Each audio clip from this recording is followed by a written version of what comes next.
Welcome back. That the Deputy President was not at the Kisii State Lodge for the submission of the Building Bridges Initiative report is telling, some would argue, and telling from the tone and approach that President Uhuru Kenyatta and his partner in handshake, Raila Odinga, took. The political battles are still on despite stalemates on discouraging politicization of the BBI process. Dan Mwangi is in Kisii and looks into the politics at the handover. It started with the handshake. The latest development, the handover of the Building Bridges Initiative report to the President and ODM party leader, is marked with elbow bumps. In all this, there appears to be someone being bumped and elbowed out. The Deputy President, William Ruto. Leo ni leo. Finally, nyoka imetoka. Na tuisome sio tukiwa tumeweka kofia ya kisiasa. The political undertones were loud enough to be heard. Neither the DP nor his allies were at the just gazetted Kisii State Lodge, but his stand and salvos on and at various issues were addressed both directly and in veiled jabs. People can stand and say, oh, waste of time. We need to address the issues of poverty, watu wa chini, watu wadogo. And so what? How do you address them if you don't know them? The BBI process has been the subject of political discourse, with the DP allied Tanga political grouping pushing the hustler nation narrative against that of dynasties. But you've been there all this time. You do come from heaven. You didn't drop from heaven like an angel. You've been around. Is it the first time you have now discovered that there are what we mkutukukoteni?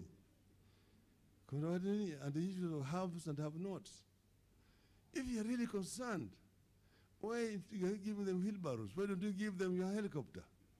Sisi tunataka taifa ambalo kila Mkenya anajiweza yeye mwenyewe. Anajisimamia yeye mwenyewe. Sio kugojea kutegea yale ambaye ataletewa na mwingine. The BBI reggae train has also been accused of being a vehicle for the personal gain of the handshake duo. It is not about making Raila Odinga president or making Uhuru Kenyatta prime minister. That is so far from it. That is propaganda. BBI mimi si yangu, mimi naenda nyumbani jameni. Na mimi leo niko na haki ya kuongea hivyo kwa sababu vile nawaambia mimi hakuna kitu natafuta. Hakuna kitu natafuta. Think how you want to plan your future. And I will tell you, it cannot be through insults. I'm seated in a sea of border borders. However, when people see border borders in this day and age of highly politically charged environments, they see a political statement. Jamaa anakuja, anatoa rushawe pesa kama yule mtu analisha kuku. Anataka kuchinja kuku, alafu anaita kuku kut. Anarusha mahindi. Kuku nafikiri jamani mkarimu sana. Jiki jamaa haja yake sio kumlisha. Jamaa haja yake ni kitoweo. The country's current political mood has raised tempers and temperatures, raising concern that leaders are dividing Kenyans. Let us not squander this particular moment over petty political differences. Sisi watu wazimu. Mimi na ndugu yangu tuliamua tutaenda njia hii kwa sababu tunajua hii ndio njia ya kukomboa Kenya.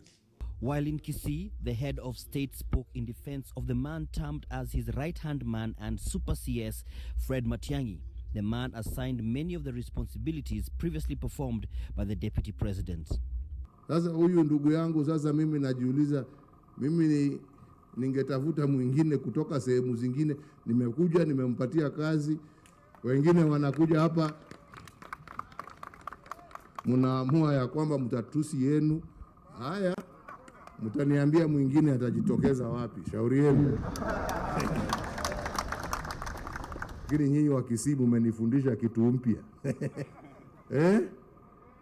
Mtalinda ama hamulindi? And the BBI principals hit the road running, pushing the BBI message in Kisii and then to the neighboring Nyamira County with the same messaging across the board. They are set to take the message to Kisumu next. Dan